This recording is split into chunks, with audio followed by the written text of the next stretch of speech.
On the day when everyone around was receiving huge inheritances, I was standing in line for a free lunch at the factory cafeteria. My mother, the strictest and coldest woman I have ever known, was already leading me to the counter when her eldest son, my brother Alex, approached us. He was the one everyone called the partner of success, because at 20 he already owned several offices downtown, and right now, at midnight, he was about to close a deal that would bring him hundreds of millions. "Listen, little bro," he said, winking, "I found a way to get another million. And you, poor thing, will only be left to gather this pile of damn papers you can't even read." I felt a shock bounce in my chest. I am the person my family underestimates, I thought, while a picture appeared in my head of them throwing me out of the house, as if I didn't even deserve a place at the table. But I knew one thing. Deep in the most hidden drawer in my father's office, where the dusty inheritance plan lay, a record was kept that no one wanted to reveal.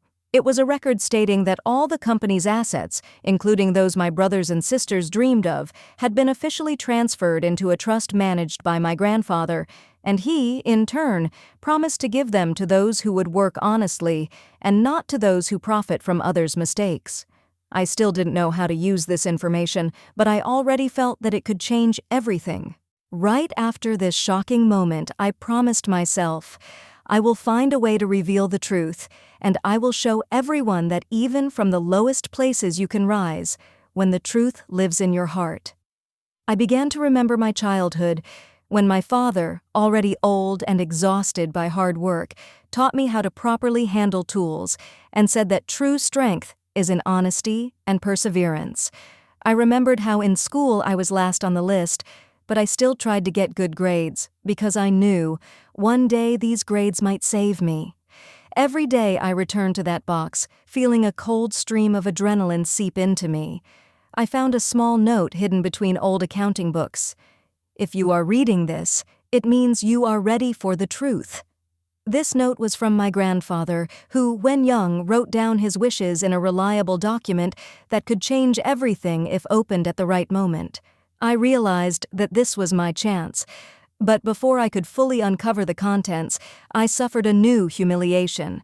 At a corporate party where all my relatives gathered, I found myself the center of public mockery when Alex jokingly said, "And you, brother, are you still going to work while the rest live on a stroke of luck?" Everyone burst into laughter, and I, standing in the corner, heard my mother whisper, "You better leave, you're not needed." I felt a power crystallizing inside me, ready to explode. I didn't realize then that every subsequent step would only increase the tension, that every new insult would only bring me closer to the moment when I reveal the secret document. But the most important thing lay ahead. I knew that in the very end, in a public scene, everything would change. After the dinner turned into a battlefield of pride and mockery, I couldn't sleep. The night was cold, and countless insults spun in my head. "You will never be successful," my mother whispered, while Alex laughed at my dreams. I sighed and opened the old box that once belonged to my grandfather, and found another letter hidden under the dust. In this letter was a copy of a legal document called the Trust Disclosure, which confirmed that the entire family fund had been transferred into a trust fund in my grandfather's name. Grandfather wrote, "When the time comes, let us pass the inheritance to the one who demonstrates true honesty and self-sacrifice." I realized this was my chance, but I needed to find another certificate confirming the legal force of this document. The next morning, I went into the archive room in the basement of the old factory, where accounting books and contracts were kept. There, among souvenir magazines, I found a large tome called the Property Register. Drawing on my experience working in the technical workshop, I quickly navigated this massive book. It contained a complex scheme of asset distribution, several office buildings downtown, production areas, as well as real estate packages in the province. At the end of the register was a page signed Appendix A Trust Fund Certificate. It clearly stated that the asset fund passes to the heir who presents the record of honor attached to grandfather's will. Then I realized, I need to find this exact record of honor. I remembered that my grandfather sometimes wrote notes in his personal notebook, which he left in the drawer of an old desk in his office. I quickly went into the workshop where my parents kept old tools. Tools hung on the wall: hammers, wrenches, driven nails. While I searched, a new element appeared to me: my grandfather's former friend, Sergei, who was a mentor at the craftsmanship school. He remembered that grandfather often left important notes under the floor in a place where they couldn't be easily found. I tried lifting the old rug and found a small leather diary underneath. Inside were pages with my grandfather's reflections on justice, on how family is not just blood, but the readiness to support each other in difficult times. On the last page was a short paragraph signed in grandfather's handwriting: "The one who proves that his heart is pure receives the entire inheritance." This was exactly the record of honor I was looking for. My thoughts developed quickly, and I realized that my next task was to prove to my family and others that I was ready to sacrifice my time and labor, and not just crave money. I sent a letter to my mother, in which I told her about the found documents, and asked her to sign the case in court to recognize me as the legal heir. However, when I sent this message, Alex received it and decided to use it against me. He spliced overheard conversations and made a fake copy of the Record of Honor, changing a few words to make it look like I forged the document. At the next family gathering, held in our old house, Alex raised the record, read it aloud, and the whole family was seized with anger and indignation. I realized I had to act quickly to defend the authenticity of the document. I went out onto the balcony and looked at the starry sky spinning in my head. I haven't yet realized that in a week everything will change. I remembered how my grandfather said that true power is truth, which only a court can recognize, so I headed to a law firm to ask lawyer Oleg for help. My lawyer listened to the whole story, read the documents, and said, "We can file a lawsuit to recognize your right to inheritance if you can present the original record and prove its authenticity." This became a new step in my plan, and I felt energy building up inside me. The time for change had come. One afternoon, while I was organizing some old files in the factory's archive, I stumbled upon a series of letters between my grandfather and his former partner, Victor. These letters detailed the early struggles of the company, the sacrifices made to keep it afloat, and the core values that my grandfather wanted to instill in his successors. Reading those letters, I felt a deep connection to the man I barely knew. He had built this empire not out of greed, but out of a desire to provide for his family and create something of lasting value. It was a stark contrast to the entitlement and arrogance displayed by Alex and my mother. I realized then that I wasn't just fighting for my rightful inheritance. I was fighting to preserve my grandfather's legacy. I started discreetly gathering evidence to support my claim. I reached out to Sergei, my grandfather's old friend, who agreed to testify about the Record of Honor and my grandfather's true intentions. I also managed to track down Victor, who, despite his advanced age, remembered the details of the trust disclosure and the specific conditions attached to it. Every piece of evidence I uncovered only strengthened my resolve. I knew I was on the right path, even if it meant standing alone against my own blood. The tension within the family reached a boiling point during a dinner at my mother's house. Alex had just finalized his big deal, and the atmosphere was thick with celebration and self-congratulation. I sat quietly at the end of the table, listening to their boastful stories and extravagant plans. Suddenly, Alex turned to me with a condescending smile. "So, little bro, how's the factory treating you? Still playing with those old tools while we're making real money?" The table erupted in laughter. I felt my face flush, but I kept my composure. "I'm doing fine, Alex," I replied evenly. "Someone has to keep things running while you're busy spending money you haven't earned yet." The laughter died down instantly. My mother glared at me, her eyes flashing with anger. "How dare you speak to your brother that way?" she snapped. "He is the success of this family, and you are nothing but a disappointment." The words stung, but they didn't hurt as much as they used to. I knew something they didn't. I knew that their entire world was built on a lie, and that the foundation was about to crumble. I excused myself from the table and walked out into the cool night air, feeling a sense of calm determination wash over me. The time for hiding was over. It was time to bring the truth to light. The days leading up to the court hearing were filled with anxious anticipation. I went over my testimony countless times, ensuring every detail was accurate and compelling. Oleg had prepared a solid case, supported by the original documents, expert testimony on their authenticity, and the witness statements from Sergei and Victor. However, Alex was not sitting idle.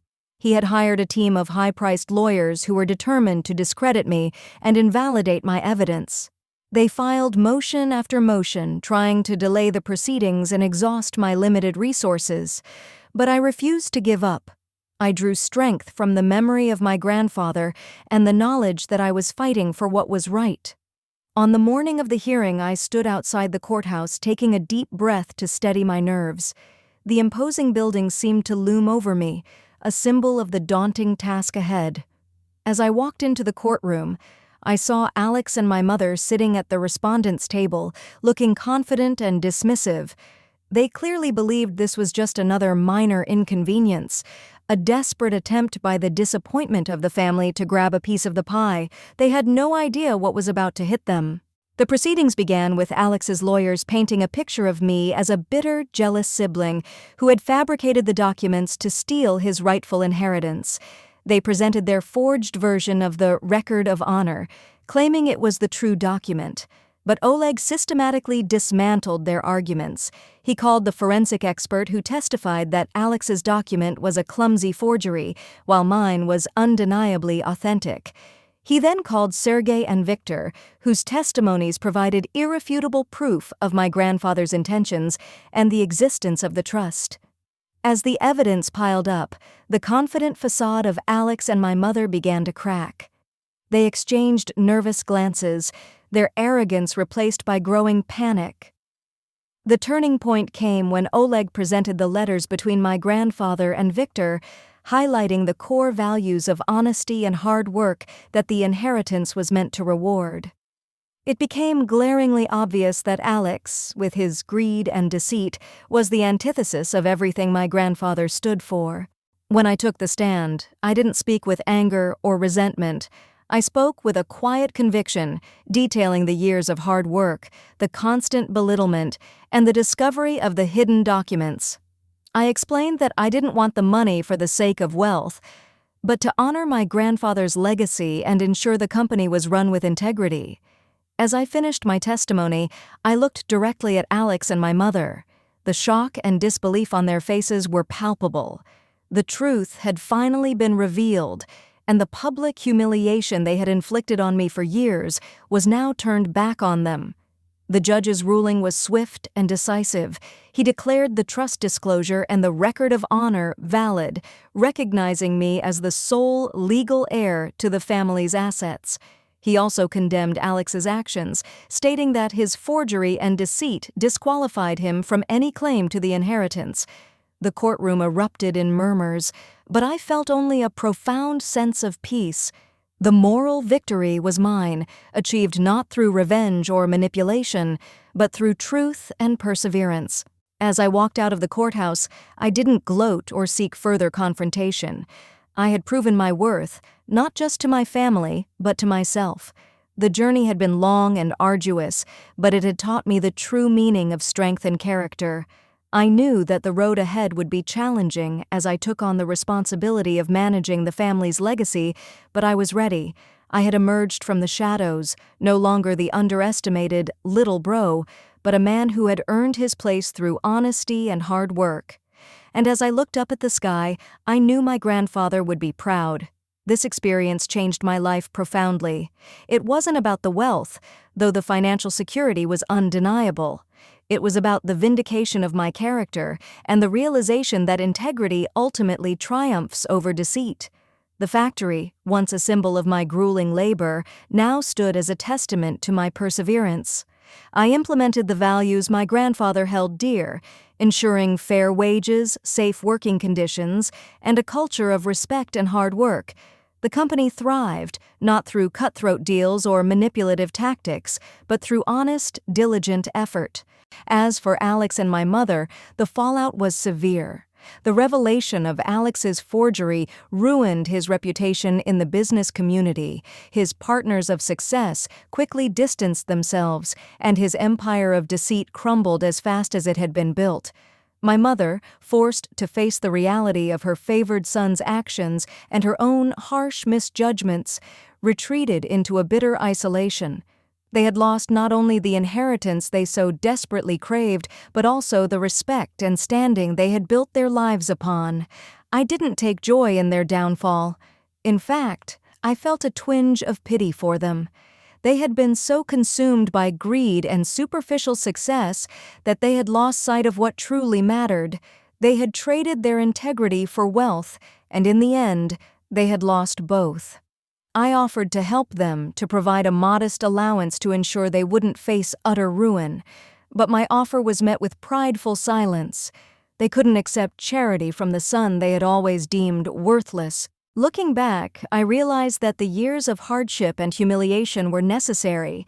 They forged my character, teaching me resilience and the value of hard work.